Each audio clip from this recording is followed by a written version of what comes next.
Você já teve aquela sensação de que estava fazendo algo e aí você pensou que tinha passado 3 minutos, só que quando você olhou no relógio, se passou 3 horas, só que você nem percebeu. Sabe quando você está jogando The Last of Us, você está numa fase muito difícil, só que você passa horas e horas e horas jogando sem nem se atentar. Ou você estava lendo um livro que te empolgou tanto que você nem viu as horas passarem. É o famoso quando a gente se diverte, a gente não vê o tempo passar. Só que, nesse caso, você não só não viu o tempo passar, como você não sentiu fome, não sentiu sede, não se lembrou de ir no banheiro, você simplesmente entrou no estado de transe. Você ficou focado fazendo algo e não saiu daquilo. Bem, isso não é magia, isso é neurociência purinha. Isso aconteceu porque você estava no que a gente chama na neuropsicologia e na psicologia em si, como estado de flow. E não é o podcast. O Igor não tem nada a ver com isso aqui. Hoje, nesse vídeo aqui, eu vou te mostrar como você faz para hackear o seu cérebro e entrar voluntariamente nesse estado de flow.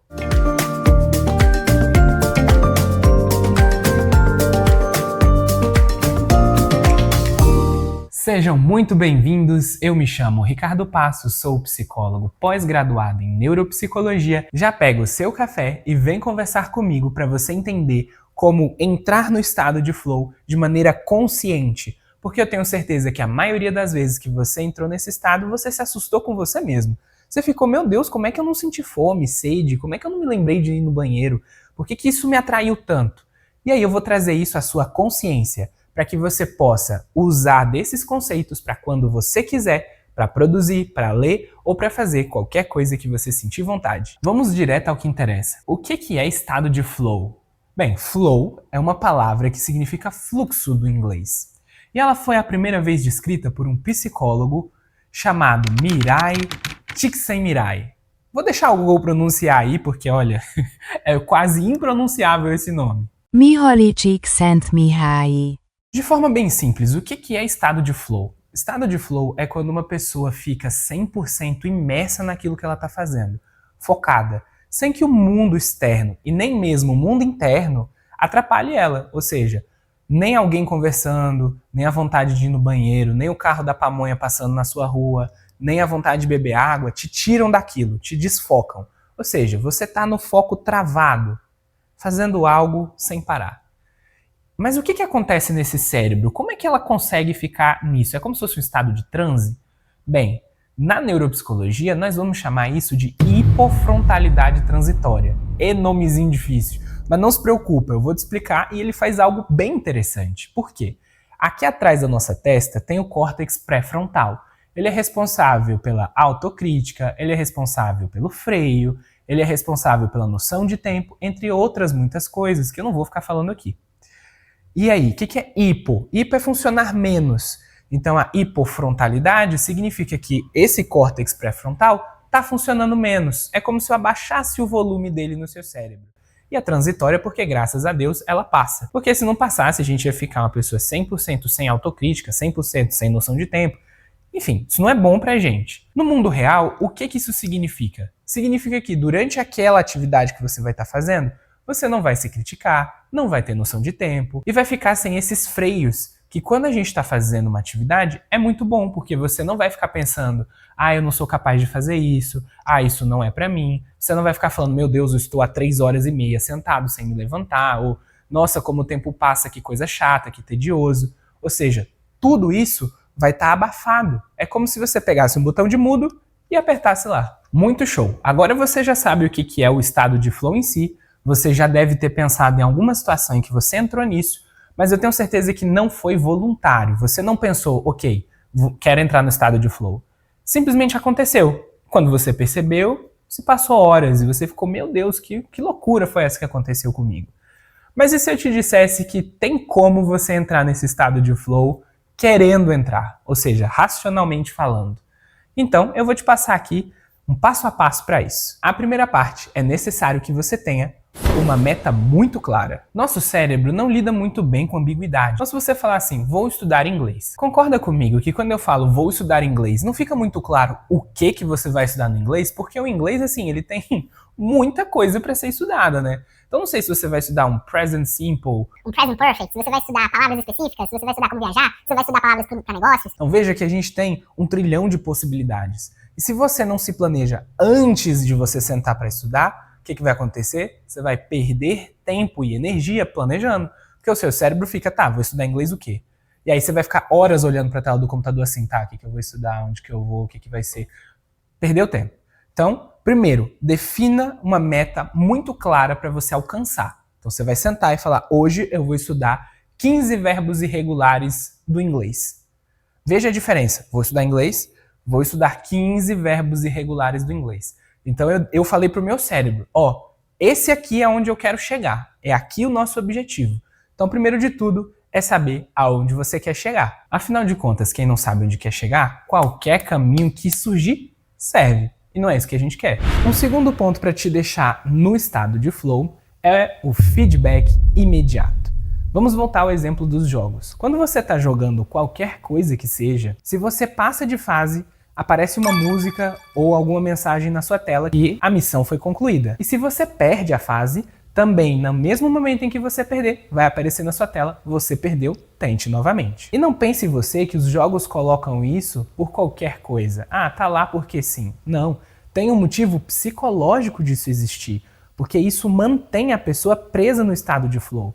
Então, a primeira coisa é você ter um objetivo claro. E a segunda coisa, o segundo ponto, é você saber se você atingiu ou não atingiu aquele resultado. Tá, então vamos sair da esfera dos jogos e vamos entrar no mundo real. O que eu tenho que fazer? Você precisa criar para você mesmo um feedback imediato daquilo que você está fazendo. Se você está editando um vídeo, o que é o feedback imediato? É você olhar aquela transição que você estava tentando aprender, dar o play e olhar se está legal. Se tiver bom, é a tela de concluir a missão. Se tiver ruim, é a tela do falhou, tente novamente. Só que precisa ser imediato. Então você fez, aperta o play. Fez, aperta o play. Não deixa de olhar o resultado. E nem deixa para olhar o resultado só quando você acabar tudo. Vá fazendo esses feedbacks a cada passo que você concluir. Ou se você está estudando, pega um exercício com uma lista com gabarito. Assim que você concluiu o exercício, olha para o gabarito. Se você acertou, é a tela de continue. E assim vai. Então todas as coisas que você estiver produzindo ou que você quiser fazer no estado de flow, sempre mantenha um feedback ativo e imediato. Ricardo, por que esse feedback faz diferença? Aí a gente vai dar uns 2 passos para trás e olhar a neuropsicologia por detrás disso. E isso está ligado ao nosso hormônio. Isso está ligado à sua dopamina estar sempre alta. Por quê? Quando você conquista algo, quando você consegue algo, a gente libera dopamina no cérebro. E ao liberar essa dopamina, eu estou mantendo a sua motivação de fazer. Ah, então quer dizer que eu só vou fazer quando eu tiver motivação? Lógico que não. Mas entenda aqui que eu estou te dando um gás, eu estou te dando um nitro, é algo a mais, não é algo essencial. Mas para se manter no estado de flow, quanto mais motivação você tiver, quanto mais dopamina é liberada no seu cérebro, mais você se mantém na hipofrontalidade temporária, ou seja, no estado de flow, que é o que a gente quer. O terceiro ponto talvez seja o mais importante para você entrar no estado de flow, que é exatamente o equilíbrio entre o que você sabe fazer e aquilo que você ainda não alcançou. Por quê? Porque se você tentar equilibrar essa caneta aqui, mas o desafio for fácil demais, você sai do estado de flow. E se o desafio for difícil demais, você também sai do estado de flow. O que acontece na prática? Se o que você estiver fazendo for fácil demais, vai te dar tédio. Você vai começar a fazer e falar, nossa, é só isso? Então você não entra no estado de flow, você não fica horas de frente ao computador para fazer algo que é tão difícil quanto apertar Ctrl+C, Ctrl+V. E se a tarefa for difícil demais, mais do que você tem a capacidade para conseguir, você vai começar a ficar ansioso e pior, com vontade de desistir. E não é o que a gente quer. A gente não quer nem que você fique entediado e com vontade de se levantar, e nem com ansiedade e com vontade de sair correndo. Por que os jogos funcionam tanto para nos deixar em estado de flow? Eles entram nesse equilíbrio de você dar conta de fazer, mas ao mesmo tempo não é tão desafiador assim. Porque se um jogo for muito difícil, mais do que a sua capacidade para resolver, você desliga o jogo, vai embora, nunca mais joga aquele jogo na sua vida. E se for fácil demais ao ponto que você nem tem que se esforçar, fica chato, você quer desligar o jogo. É por isso que jogos de investigação como Detetive, como esses jogos de descobrir quem foi que fez tal crime, esses jogos te mantêm durante muito tempo. Por quê? O jogo é programado para te dar pistas e ao mesmo tempo te deixar disponível coisas para você resolver, mas também não deixa tão na cara. E é isso aqui o grande segredo. Quando você for fazer uma tarefa, certifique-se que você tem a habilidade para fazer aquela tarefa, mas que não seja óbvio para você, que não seja tão simples. O desafio aqui é a cereja do bolo, o você ser capaz de alcançar esse desafio que deixa você tão focado em resolver aquela tarefa. Isso que eu tô falando aqui não é só do estado de flow. A psicologia da aprendizagem tem essa teoria, há muito tempo. Tem um cara que se chama Lev Vygotsky, que é um dos grandes teóricos da aprendizagem. Então, tanto a galera da psicologia como da pedagogia também já estudou esse carinha aqui. Ele criou um conceito das zonas de desenvolvimento. E isso focado, obviamente, nas crianças, mas a gente vai puxar isso aqui para nós no mundo adulto.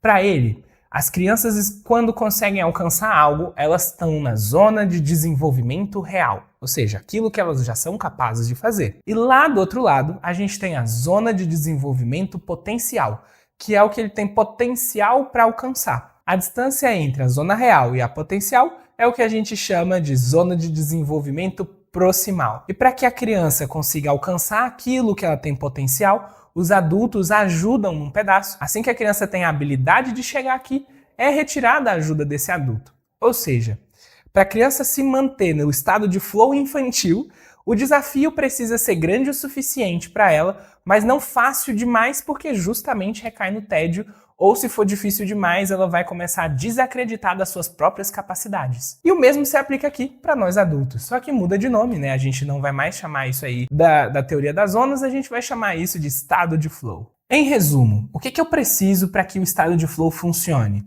Primeira coisa, metas claras. Então você precisa saber aonde você quer ir, aonde você quer chegar. A segunda coisa é o feedback imediato. Então naquela mesma hora você tem que ver como ficou sua edição, ver como ficou o resultado, encontrar o gabarito e ver que acertou ou ver se errou. Mas o feedback precisa ser instantâneo. Fez, recebeu o feedback. E o terceiro é esse ponto, de você não deixar nem muito difícil, nem muito fácil. Agora, me conta aqui, qual que é a atividade que vai fazer você perder completamente a noção do tempo hoje? Eu quero saber, deixa aqui nos comentários. Não se esqueça de mandar esse vídeo para um amigo para ele também perder a noção do tempo.